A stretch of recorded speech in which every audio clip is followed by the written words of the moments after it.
Maka sotra masintsika amty androandroany ity a Koritiana faharotoko fa 5 andehan'ny fa 4 ka hatramin'ny 7 angatahako amin'ny raha lasitraka ny famakiana azy. Amin'ny anaran'i Jesosy, fa ny fitiavan'i Kristy no manery anay, satria izao no hevitray, maty ny anankiray hamonjy ny olona rehetra, ka dia maty koa izy rehetra. Ary maty hamonjy ny olona rehetra izy, mba tsy ho velona ho an'ny tena intsony izay velona, fa ho an'izay maty izy sy mitsangana hamonjy azy. Koa dia tsy malala olona intsony araka ny nofo isika. Eny, na dia mahafantatra an'i Kristy ara-nofo azy isika, ankehitriny dia tsy fantatsika araka izany intsony izy. Koa raha misy olona ao amin'i Kristy dia olom-baovao izy, efa lasa ny zavatra taloha, indreo efa tonga vaovao ireo. Dia Kolosiana toko 2 andehan'ny 20 angatahantsika ny raha lamanatsoa mamaky azy. Amin'ny anaran'i Jesosy. Raha ny ara-maty tamin'i Kristy ianareo ka efa afaka tamin'ny ampidim-pianaran'izao tontolo izao, nahoana ny tombola velona amin'izao tontolo izao ihany ianareo ka mety hodidina hoe aza mandray, aza manandrana, aza manendry, levona amin'ny fanaovana ihany izany rehetra izany, araka ny didy sy ny fampianaran'olona. Izany rehetra izany dia ankalazaina ho fahendrena amin'ny fivavahana aitraitra sy ny fanetretena ary ny fampahoriana ny tena, nefa tsy manan-kery akory ahasakana ny fampanaranana ny nofo. Ireo teny anankiroa ireo no ifampizarantsika amin'ity androandroany ity, dia efa nisy zavatra ny fampiresantsika tany amin'ny 4 tsika ny resaka mikasika an'ilay hoe Kristy ao anatinareo.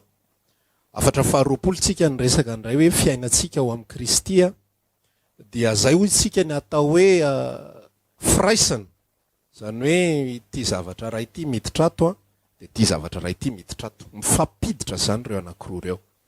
Rehefa ao amin'ny Kristy Jesosy ny olona anankiray rehefa nateraka indray marina, zany hoe voakasiky ny fitiavan'Andriamanitra, ary iny fitiavan'Andriamanitra iny nampiovany tao anatiny, dia misy opération vitsivitsy izay mitranga any amin'ny tontolo ara-panahy.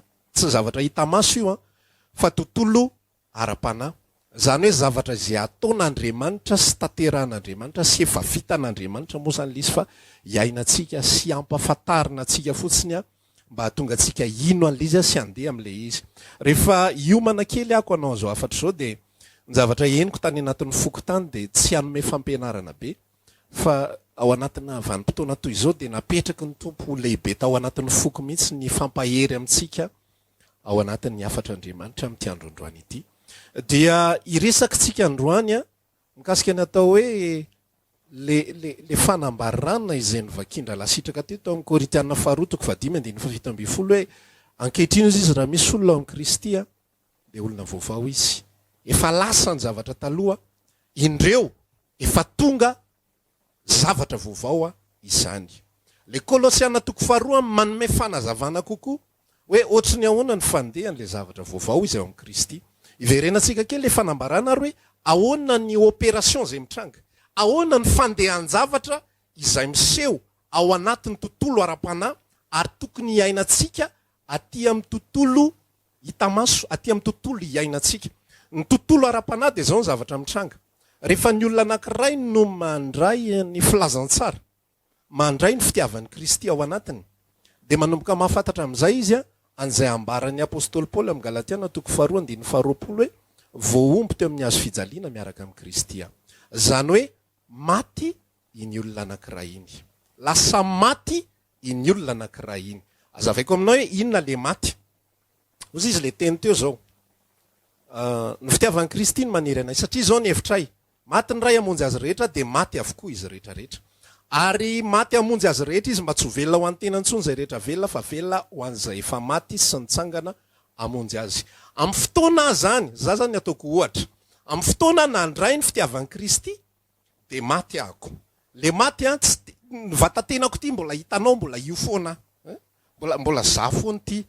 Tsy hoe rehefa lasa nandray an'i Kristy dia miova ny masoko, lasa baribary maso na miova ny endriko, tsy zavatra hita maso ohatran'izay. Fa ny dikan'ilay hoe maty dia maty ny mazao ahy taloha. Ahoana moa no tiany zany lazaina? Nanana ny tantarako aho taloha, nanana ny maha izao ahy aho, izay adikatsika amin'ny teny frantsay hoe identité, ny maha izao aho de nisy ny maha izao ahy taloha. Fa tamin'ny fotoana ako, ity zany no lalana zay niainako teto anteraka, de eto ako ny tafahoana amin'ny Kristy Jesosy. Teraka ako tafahoana amin'ny Kristy Jesosy. Iny ananana ny tantarako. Iny ananana ny tantarako. Ozy izy le Kolosiana 2:20 no tezainy ny abdipenarany zao tontolo zao isika tato. Ina moa zany abdipenara zao tontolo zao zany? Fomba fisainany zao tontolo zao. Zavatra fampianarany zao tontolo zao, zavatra fahendreny zao tontolo zao. Ozy izy Paul milaza tao amin'le bokin'ny Kolosiana 2:2 teo hoe aza mihinana, aza manandrana, ohatran'izao misy principe be dia be an'izao tontolo zao, misy précepte be dia be an'izao tontolo zao, misy fomba fisaina an'izao tontolo zao be dia be, izay nitezana nanomboka tamin'iza voateraka mandra-patongako eo amin'ny fiaonana amin'i Jesosy Kristy. Iny zavatra iny dia misy fampianarana be dia be omen'izao tontolo zao, ohatra tsotra zao hoe ny volany maranga. Afiditra any anatin'ny ratsika nge zany fomba fisainana sy fahendreny zao tontolo zao zany. Ny zavatra be dia be, misy zavatra be dia be nafafiny zao tontolo zao. Tafiditra any anatitsika. Ny famaritana ny tenatsika, tsika ihany koa nanana ny fomba fisainatsika sy ny fomba fijeritsika.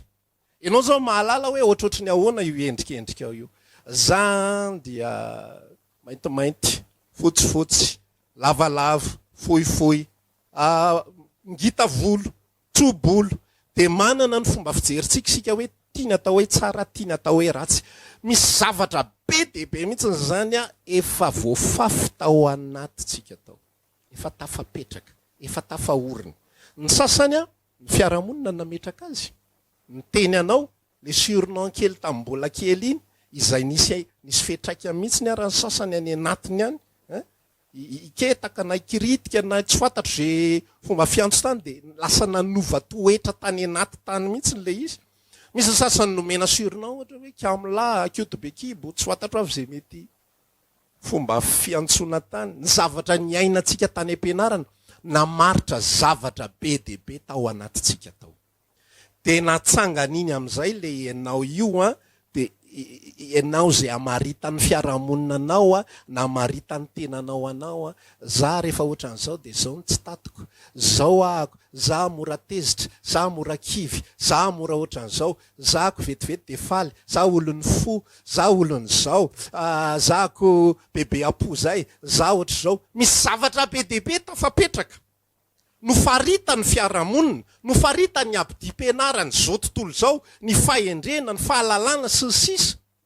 Tafapetraka ao anatitsika ao. Tsika ihany koa zao nampianaran'ny fiarahamonina fa nametraka atokon'olona isika, ity atokon'olona nianatra, de ity atokon'olona tsy nianatra. De le atokon'olona nianatra ataotsika hoe ireo zany reny manam-pahaizana moko. Zay tsy nandiha fianarana ko, zay lasa tafapetraka any anatitsika any. Misy zavatra be dia be, misy information be dia be mihitsy zany rakitra ao anatitsika ao. Tamin'ny farantsika nyresaka hoe rakitra ratsy ao anatin'ny olona ny amoahany zavatra ratsy. Misy zanatsipika mirehitra be dia be nalefan'ny Satana tamin'ny alalan'ny fiarahamonina sy tamin'ny alalanao tafapetraka nanomboka ianao teraka mandra-patongany ianao tafahoana amin'ny Kristy Jesosy. Amin'ny fotoana kosa amin'izay ianao tafahoana amin'ny Jesosy Kristy, de zao le fanambarana teo. Zay rehetrarehetra manina moa testy fitiavan'ny Kristy ny manery anay satria zao ny hevitra maty ny anankiray hamonjy azy rehetra de maty ihany koa izy rehetra, ary maty hamonjy ny olona rehetra izy mba tsy ho velona ho an-tena intsony zay rehetra maty fa zay rehetra velona fa velona ho an'izay efa maty hamonjy azy. Inona ny dikan'izany? Amin'ny fotoana ianao tafahoana amin'ny Jesosy de mila tsy hoe mamono tena. Indray tsy azon'ny olona iny hoe maty iny fa iverin'ny olona fa mampijaly tena ny dikan'iny hoe manombo nofo rahalahy, manombo nofo. Non, tsy zay ny dikan'le izy. Le manombo nofo Jesosy navita n'iny zavatra iny. Zao nge le fanambarany zay rehetra ny Kristy Jesosy de efa nanombo. Zany hoe au passé le izy. Fa tsy hoe omboy ny tenanao na omboy ny tsy fantatro. Fa efa nanombo izy, efa vita le fanomboana teo amin'ny hazo fijaliana de nomboana ny tantaranao rehetrarehetra nanomboka teto. Ny mpamarito oetra rehetrarehetra izay namaritana anao de nomboana teo amin'ny hazo fijaliana daholo.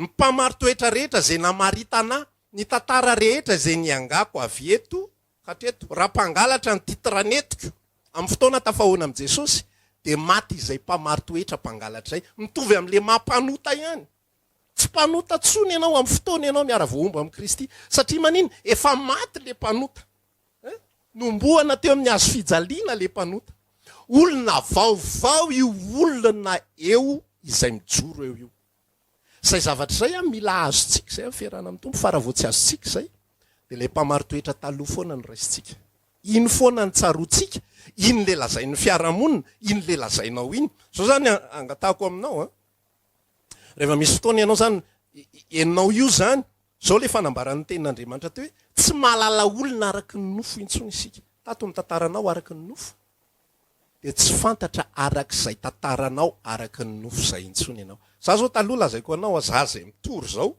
rehefa lazaiko amin'ny olona fa za de olona fara zay sarokenatra taloha de tsisy afatsy ny reniko ny mahafantatra an'izany raha aman-dreniko ihany mahafantatra an'izany izy de zay taloha sy ny olona manodidina fa ny olona rehetrarehetra rehefa resako an'izany sanke olona sarokenatra be taloha za olona mora voaramena taloha aiza koa ny impossible an'izany zay le toetrako tato fa amin'ny fotoana tafahoana am' Jesosy Kristy efa misy apahatoetra rava vao tafahoana fotsiny ianao de efa misy apahatoetra rava le ventiny be aloha efa rava iny fa ato aloha ato ianao manitsana tsikelikely ary mihitsana tsikelikely le tantaranao tato rehetrarehetra satria maniny efa maty ny olona iny rehefa mijery anareo rehefa mijery ny tenanareo amin'ny fitaratra ianareo zany rahalahy rehefa mijery atsika eo amin'ny fitaratsika de mba andramoreo sany zao mijery ale eo amin'ny sary eo zany de ianao efa mahalala zavatra be deaibe mikasika ny olona hitanao eo amin'ny sary io ohatran'izao zao ny tantaran'io de manao ohatran'izao io tsy azo atao an'izao fa tonga de zao ny ataon'io eo raha vao misy zavatra mitrango ohatran'izao tonga de mitomany tonga de reraka tonga de kivy io ndray ary le izy io le efa nanjoata am'izao io le efa ohatran'izao fa rehefa ny olona ny ao amin'ny Kristy de zao le fanambarana efa lasa ny zavatra taloha tsy malala olona araky ny nofo intsony isika za zany rehefa mijery ny tenako eo amin'ny fitaratra de ozy tsy fantatro io olona io tsy fantatro araky ny nofo io olona io tsy tsaraiko araky ny nofo Andriamanitra mijery tsy araky ny nofoko Andriamanitra zao mijery atsika tsirairay avy reo tsika manana mpamary toetra ilazana mikasika ny tenantsika ry rahalahy ry ngedangeda itsy solasola itsy maintimainty itsy fotsifotsy itsy taranak'andrina itsy taranak'andevo zany ny zanak'olombelona zany ny mpamary toetra omeny ny zanak'olombelona itsy lalitsaina itsy dontodonto itsy nianatra na vita fianarana itsy olo malaza itsy manan-karena na any anatina fiangonana range misy fanavakavahana arak'izany fomba fijery araky ny nofo izay netiny zao tontolo zao zany iverenjerena nge le Kolosiana 2:2 teo misy fahendrenany zao tontolo zao misy fahendrena avy am'zao tontolo zao tafapetraka ny anatintsika ary tsy maintsy ravana satria maniny efa maty reny rehetrarehetra ireny maty ny olona iny maty ny olona faritany fiarahamonina arak'izay iny fa isika zay ao amin'ny Kristy Jesosy de tsy araka fijeriny nofo intsony tsy araka le fahalalan'ny olona intsony hoe ohatran'izao io fa olona vaovao io tsy malala olona araka ny nofo intsony isika zao ny lazaiko anao anao ohatra anankiray ako izay mora kokoa ny azotsika anazy ao anatin'izany rehefa maty zany iny olona iny de ozy izy am'izay Jesosy hoe le eto zany aloha ny vonoany teo amin'ny hazo fijaliana le toetra taloha le fihevotra taloha le momba le olona taloha miaraka nomboana taminy teo amin'ny hazo fijaliana de zay ndika le hoe fahateraham-baovao mivoaka am'izay le olona vaovao maty aloha le taloha de mivoaka le vaovao tsisy idiranao zany Andriamanitra manao an'izany izy ny efa nanombo an'le taloha teo ambonin'ny hazo fijaliana ary izy no miteraka le vaovao tsisy idira zazakely ao anatin'ny kibo fivoahany ao avao akibonyreny fa ny reny no manena mafy no manao ny hery rehetrarehetra manao zay tokony eo atao rehetrarehetra ivoan'le zazakely ao anatin'ny kibo fa za manazava fotsiny zany ohatr'izao mifandeha le izy de ohatr'izao le izy rehefa maty am'izay ny olona iny ositsika de tonga le fahateraham-baovao misy olona vaovao am'izay zany io de le olona vaovao iny tsy araky ny nofo intsony iny fa araky ny fanany fomba hijerena azy zao no ohatra tsotra izay tiako anazavananao an'le izy tsika zao mahafantatra hoe misy ny atao hoe voasary grefy. De ny voasary grefy a dia fanambarana mandarinina sy voasary loranjy. Mandarinina sy voasary loranjy. Rehefa atambatra ao ireo zavatra ireo, za tsy mahay mamboly a, fa rehefa atambatra ireo zavatra anankiroa ireo, tsy haiko hoe ahoana fomba fanaovana le grefy, fa rehefa atambatra ireo zavatra roa ireo a, de lasa voasary vaovao no mivoaka avy eo. Zago ny voasary mandarinina de fantatritsika fa faran'izay vitsy zany mandarinina tsara zany ny tsirony fa marikivy sy mangidy izy ireny matetika. Zago zany le fiainako taloha, le mazao ahy taloha, de tahaka an'iny voasary mandarinina marikivy sy mangidy iny. Jesosy kosa de tahaka ilay voasary loranjy.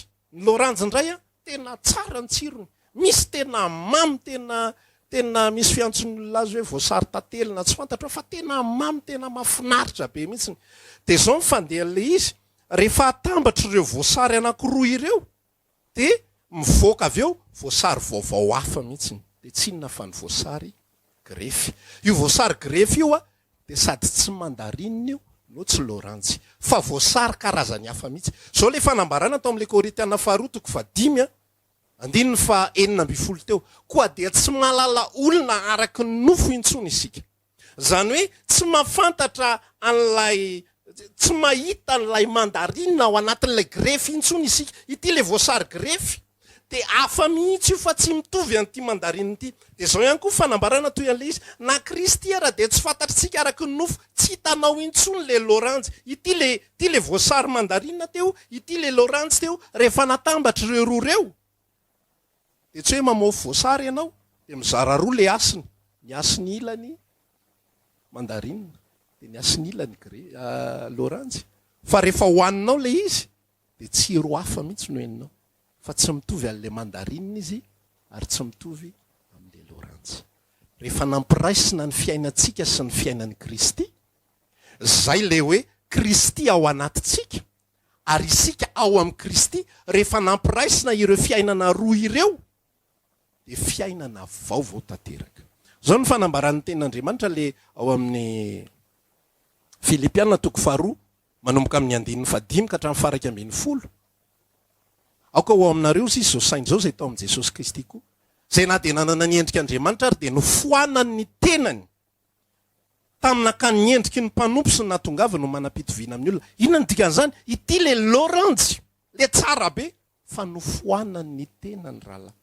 No laviny le Andriamanitra azy, no laviny le mahatsara indrindra azy, no laviny le mamendrika indrindra azy, le voninahitra izay nierahako nanana tamin'iraiko ozy izy fony mbola tsy ary ny fanorenana n'izao tontolo izao. Zany Jesosy zany de be voninahitra ary nitondra ny voninahitr'Andriamanitra, fa nofoanany tenany taminaka ny endrika ny mpanompo aloha.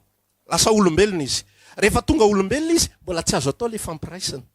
Satria manino mbola tsy mitovy ny niveau. Za olombelona, Jesosy olombelona, fa tsy afaka apiraisina zay. Satria manino za na de samy olombelona ary zay, le amina ao anaty izy madio sy masina be. Za maloto sy tsy mendrika indrindra. Aizy zay no afaka nitovy, any amin'ny fahafatesany zay no afaka nitovy. Rehefa maty ny olona de mitovy daholo. Rehefa maty ny olona de mitovy daholo. Rehefa maty ny olona tsisy mpanan-karena sy mahantry zany. Tsisy fotsioditra sy maintsyoditra zany, fa mitovy daholo. Rehefa tolambalo sisany eo, tsy alalana zany tsony. Hoe ity taolany ianina, somary fotsifotsy ny ianina, somary fotsifotsy hoditra izy, de fotsifotsy koa ny taolany. De le maintimainty hoditra somary maintimainty koa ny taolany. Fa mitovy daholo ny endriky io taolan'olombelona io, mitovy. Tao amin'ny fahafatesana no mitovy ny niveau. De taony nisy ny fampiraisanaina, de navoaka tamin'ny alalan'izay fahafatesany Jesosy Kristy amin'izay, ilay voasary vaovao be izay tsisy malala. De tsy inona fa ilay voasary grefy. Ary io voasary grefy io de mitondra ny hanitra, ny essence ny Kristy. Le maha Kristy, le fahamasinan'ny Kristy. Zany iny mahatonga antsika hoe masiny, zany mahatonga antsika hoe mendrika, zany mahatonga antsika hoe tanteraka, satria le fahataterahan'ny Kristy nasisika tato anatitsika, nampiraisinaina taminy isika, de olona vaovao mihitsy io. Ianao zany rehefa mijery ny tenanao eo amin'ny fitaratra, zao tontolo zao de mandeha fa zanatsipika am'rehatra foana ilazana aminao fa ianao le taloha ary rerena ianao ary mbola mahita ny tenanao tahaka an'le taloha fa zao ny tenin'andriamanitra raha tianao iova ao anatin'ny fiainanao de mandraisan'izay natiora vaovao omeny Jesosy Kristy anao zay. Zao ny fanambarany ny tenin'andriamanitra iny an'le Korintiana 2:7-7. Raha misy olona ao amin'ny Kristy de olona vaovao izy. Amin'ny teny frantsay, si quelqu'un est en Christ, c'est une nouvelle créature. Zany hoe zava-boahary vaovao mihitsy. Le voasary grefy iny zava-boahary vaovao e. Zava-boahary vaovao iny. Zava-boahary vaovao mbola voasary izy fa vaovao iny. Tsy mahazo miteny ianao mahita ny voasary grefy iny marikivy be io. Le mandarine iny nohaninao iny marikivy be iny. Fa tsy ny grefy. Ny olana am'le izy mantsy de zao, raha mbola tarititsika le sary de zao. Le voasary grefy manomboka miditra am'izay zany tsika mifanazavana rapana. Mijanona le hoditra mandarine. Azonareo le izy. Le hodiny tsy niova. Fa ny ao anatiny niova. Ny ao anatiny ndray andro any tsika ho any an-danitra. Zay vao miova ny hoditry ny voasary mandarine. Lasa hoditra grefy tanteraka izy. Fa eto ambonin'ny tany tsika de mbola hoditra mandarine foana. Hoditra mandarine foana no hoentitsika. Fa tsy hoditra voasary grefy le ao anatiny miova. De ahoana ozy ny olona mahita le voasary? Io ihany le mandarine teoko. Jereo io ihany le paoziny io ihany. Tsisy ninina niova fa io le izy. De ianao koa raha vao zay finoanao, raha vao zay fanambaran'ny fiarahamonina zay ny finoanao. Raha vao nita ny masonao ihany koa no andehananao, zay nahatonga ny Paoly ny tenitsika tsy mandeha arak'izay hita amin'ny maso, tsy mijery ny hita izahay. Fa ny hita de vetivety foana fa tsy hita ny maharitra mandrakizay. Inona le tsy hita? Le ao anatiny le hoditra voasary ao le tsy hita. Aza mijery an'le voasary araka ny ivelany. Aza mijery an'le voasary araka ny hodiny. De vao mahita azy de efa kivy. Raha fijeriko an'izao, marikivy io efa novain' Jesosy ny tao anatiny io. De ianao mila mandray an'izay. Zay ny atao hoe finoana. Mino ny zava-bitan'i Jesosy ho anao. Mino ny transformation izay nataony tao anatinao. Ka na de tsy niova ary ny ety ivelany. Ary tsy iova ny ety ivelany. Fa ny ivelanao ihany ny ivelanao. Ny fiarahamonina de mbola manana ho tantaraina mikasika anao ihany. Zany mampatonga toetra be deabe tsy mety miala ao anatsika. Satria manina tsika tsy manaiky an'izay transformation nataon'i Jesosy zay. Tsika tsy mino an'izay zava-bitan'i Jesosy zay. Fa inona nino tsika? Le tsika taloha ihany efa tenenanao fa efa maty iny. Tsy zany nge no milaza an'izany. Tsy zany be resaka, tsy zany te hilaza. Fa ny tenin'Andriamanitra no manambara an'le izy. Ny tenin'Andriamanitra no miresaka an'le izy efa maty iny. Inona mifantatra mikasika an'le olona taloha? Bekoretaka. Efa maty iny olona bekoretaka iny. Inona ny mifantatra mikasika an'le olona taloha? Olona sensible, olona ohatran'izao, olona ohatran'izao, olona ohatran'zatsy. Efa maty iny, efa lasa ny zavatra taloha, efa créature vaovao io, créature zanak'Andriamanitra ny anaran'io. Fa tsy mpanota intsony, tsy olo tsy mendrika zany ny anaran'io, fa olona mendrika io, ary olona andova n'Andriamanitra io, ary olona andova ny fiainana mandrakizay io, ary piray lova amin'i Jesosy Kristy io. Raha vao tsy inotsika izay zavatra zay, de le olona taloha ihany ninonao. De rehefa le olona taloha ihany ninonao, de le toetran'le olona taloha ihany no avoakanao sy avoakanao sy avoakanao foana. De inona ny zavatra mitranga? Anamelo tena foana ianao, ho kivy foana ianao, tsy voatra mihitsy ianao. Satria tsy noraisinao, tsy ninonao ny zava-bitan'i Jesosy ho anao, de tsy nafanifanovana an'ilay ao anatin'ilay voasary. Fa le zavatra ivelany ihany no nijerenao, de ozy ianao izay. Zay mahatonga antsika hoe tsy mandeha araka ny nofo, fa mandeha araka ny fanahy. Satria ny zavatra hitan'ny nofo dia tsy miova. Le hoditra mandarine ihany, eo ary le fananjoa. Ty ary le fanitranga.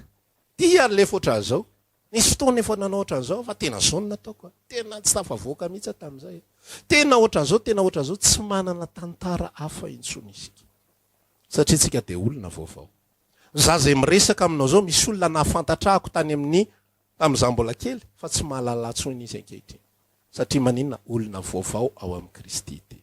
Raha misy fotoana ihany koa le izy, araka le lazaiko teo mandeha miandalana ny fiarahana amin'ny tompo.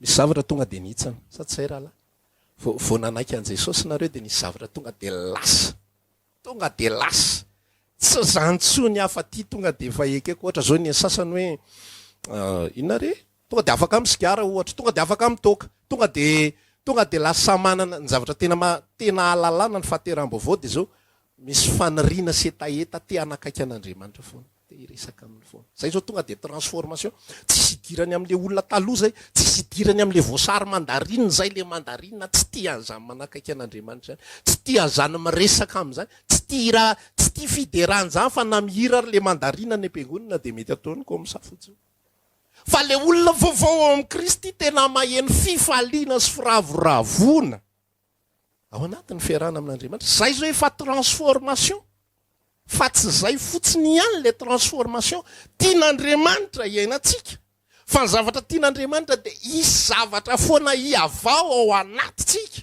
fa tsy ketraka izahay fa na de mialevona isan'andro ary ny toetray ivelany de miavao isan'andro araka ny fomba mpanakosa ny toetray anatiny le ivelany zany le nofo le olombelona le hitany maso mijanona iny foana le toetra ivelany ndray le mahizay anay le tato iny tsy tonga de mihitsany iny zay koa mbola ndraindray mahadiso sy mitondra fahanameloha-tena ny anatin'ny olona ndraindray mijery ny tenany hoe ohatrany tsy tena niova zany de hoe so de mbola tsy izy ary so de mbola tsy nateraka indray ary misy olona mieritreritra fa rehefa amin'ny Kristy izy tonga de mivadika ambony ambany ny zavatra rehetra de lasa olona tanteraka izy tsy lasa olona tanteraka zany ianao ka mbola be deaibe ny fahalemena ao anatinao mbola betsaka ny zavatra izay mila hitsana ao anatinao mbola manana fahalemena ianao fa ny fonao efa niova ny antopisinao efa niova efa olom-baovao ianao na de fomba fijerinao ivelany ary ohatrany hoe tsy tenina mbola ity ohatra mbola tsy tena niova ary zay ny zanatsipika alefa n'lay ratsy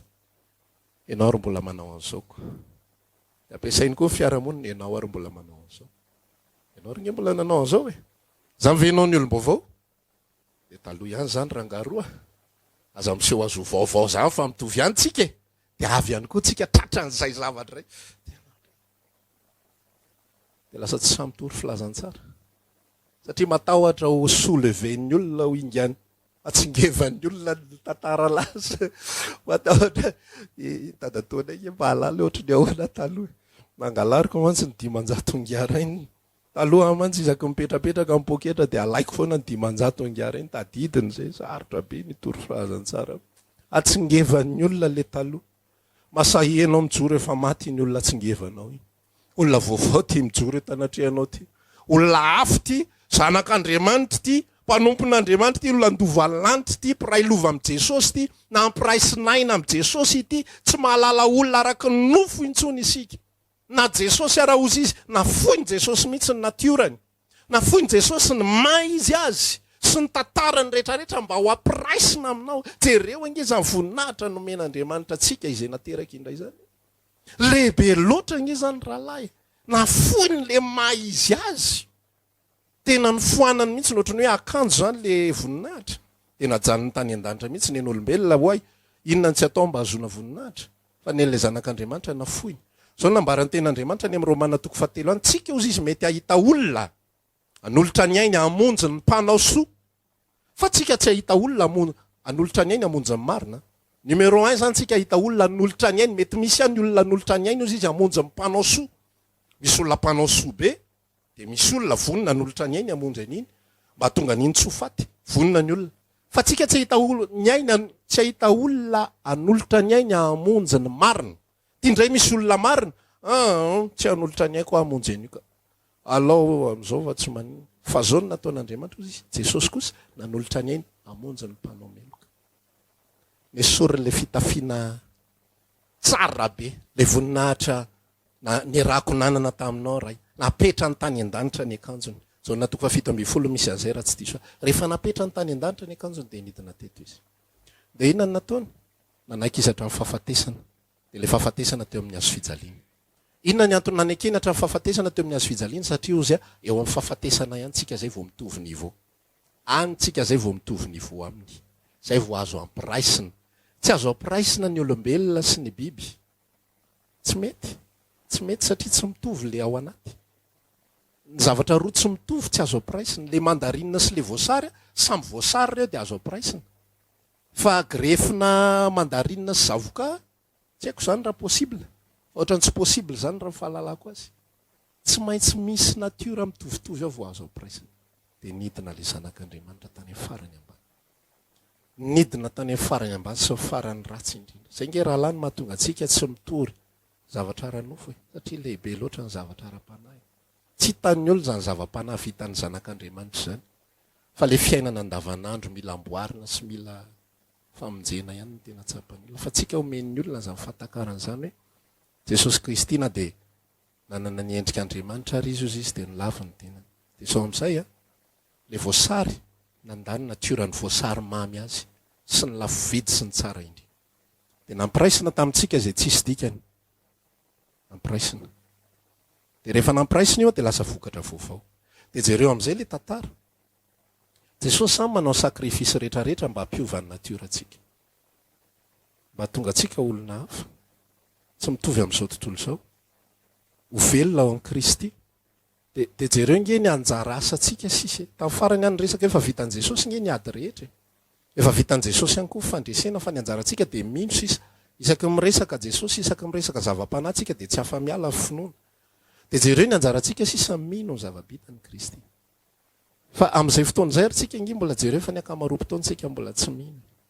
Mampalahelo be nge tsika olombelona rahalahy. Efa para, efa anjara kely farazy kely sisa ny asaina tao mino fotsiny ianao zava-bita koa anao.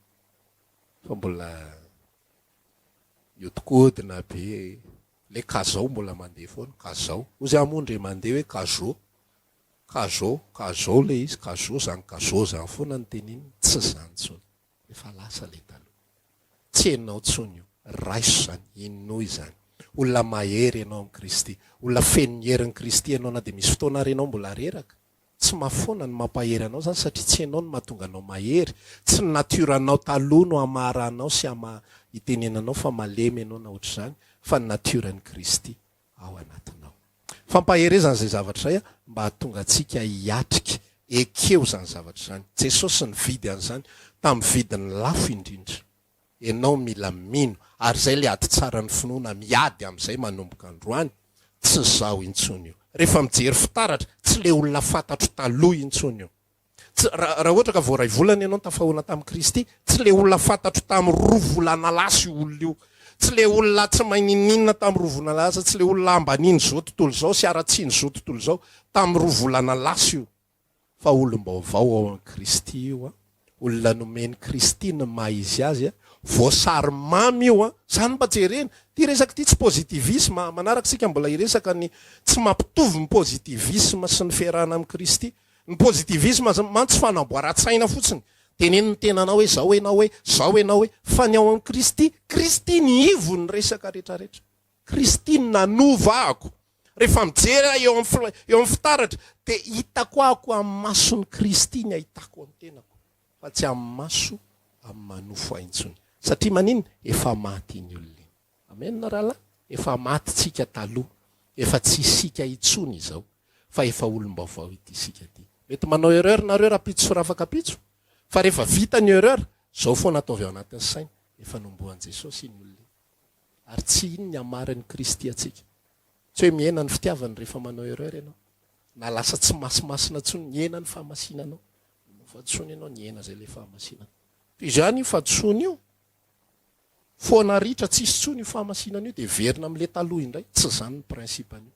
Tsy azo averina voasary mandarinina tsony ny grefy. Fa grefy foana izy. Okay? Zay ny natiorantsika vaovao ao amin'ny Kristy. Raha misy olona amin'ny Kristy, olona vaovao izy. Raha misy créature, raha misy olona amin'ny Kristy, zava-boahary vaovao izy. Zay inoana, zay ekena. Dia ho hitanao fa ilamina ny anatin'ny fo, hiadana ny anatin'ny fiainanao, ary Jesosy Kristy ny manjaka ao anatin'ny fiainanao. Zay ny havatritsika amin'ity andro anio ity. Mino fa misy zavatra namangin'ny tompo anao, nampaherezan'ny tompo anao, nanadiovan'ny tompo ny fisainantsika sy ny eritreritsika koa tao anatin'izay. Raha hivavaka isika dia samy miresaka amin'ny tompo amin'ity andro anio ity. Dia ekeo eo anatrehan'Andriamanitra zany. Tsy zaho intsony zao velona izao. fa Kristy no velona atao anatiko. Zay avelomako ankehitriny ozy ny apôstôly Paoly. Galatiana 2:20. Dia avelomako ho an'ilay zanak'Andriamanitra zay efa tia ka nanolotra ny ainy amonjy ahy. Misaotra anao zay tompo fa afaka ny aino miafatra aho indray amin'ity androandroany ity. Misaotra noho ny amin'ny zavatra rehetra zay nataonao tao anatinay. Enao no nanao ny asa rehetrarehetra. Tsy zahay no namadika an'le voasary markivo, voasary mamy, tsy asanay zany. Ho vadika ho grefy. Tsy asanay no nanao ninninina fa Kristy no nidina avy any an-danitra tany. Teto amin'izao tontolo zao ary rehefa teto amin'izao tontolo zao dia nidina tany amin'ny fiainany tsy hita. Namonjy anay sy nanafaka anay. Misaotra ny amin'ny zava-bitanao rehetrarehetra Jesosy. Androany zay te hideranao sy ankalazanao fotsiny. Anome voninahitra ny anaranao satria tsara indrindra. Androany zay te hira hoe asandratry ny anaranao. Tompo hira ao anao. Ny fiainako anjaka anao. Tonga anao amonjy aho. Avy any an-danitra ianao ety an-tany, ety an-tany ianao ka maty ho anay. Avy eo nitsangana ianao ho any an-danitra indray ny anaranao. Notera inay. Ndao hiranjany isika ankalaza n'ilay zanak'Andriamanitra, ilay zanak'ondrin'Andriamanitra izay mendrika ny dera rehetra. Saotra indrindra tompo. Saotra ny amin'ny zavatra rehetra izay nataonao. Te hitsakotsako mandraka arivan'izany izany. Tsy te hamatra ny tenanay izahay araka ny zavatra hitanay eo amin'ny fiarahamonina. Fa arak'izay nanoratanao anay Jesosy. Arak'izay nilazainao taminay. Misaotra indrindra tompo. Sandratro ny anaranao tompo irao anao. Ny fiainako anjakanao. Tonga anao mba amonjy ahy. Ndao averitsika izany izany. Sandratro ny anaranao tompo irao anao. Ndao ilaza hoe ny fiainako anjakanao. Tonga anao mba amonjy ahy. Avy any an-danitra ianao ety an-tany, ety an-tany ianao ka mato anay. Avy eo nitsangana ianao ho any an-danitra indray. Ny anaranao no deraina.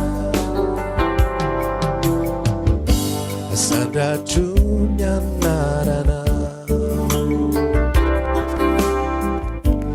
tompo irao anao. Ny fiainako anjakanao. Tonga anao mba amonjy ahy. Avy any an-danitra ianao ety an-tany, ety an-tany ianao ka mato anay. Avy eo nitsangana ianao ho any an-danitra indray. Ny anaranao no deraina. Avy any an-danitra ianao. Avy any an-danitra ianao ety an-tany, ety an-tany ianao ka mato anay. Avy eo nitsangana ianao ho any an-danitra indray. Ny anaranao no deraina. Ny anaranao no deraina.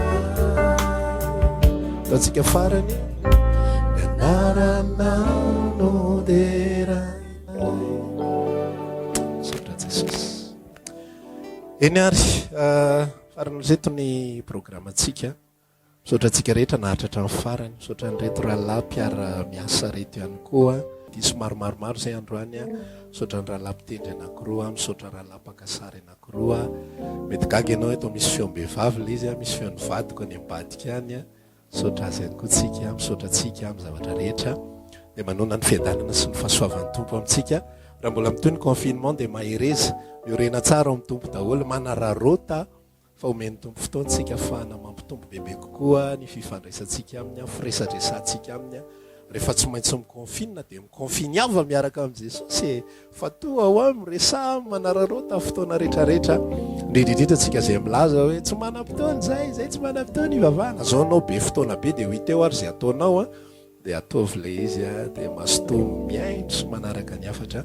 Zay ny fotoana antsika fa dia mametraka ny veloma mandram-piona mandram-pitafa indray a, samy tahiny tompo daholo. Raha misy manafantaniana etakilako etatra ny bokotra envoyer message a ho antsika ihany koa izay manaraka zao hafatra zao. Raha zao ny hafatra voalohany hitanao fa misy maro be ao alohan'izao a, dia azonao jerena ao anatin'ny pejy a, apetraka eo amin'ny commentaire eo a ny lien ahafahanao a mijery an'izany a, dia amin'ny manaraka toy izao ndratsika mifankahita. Samy tahiny tompo.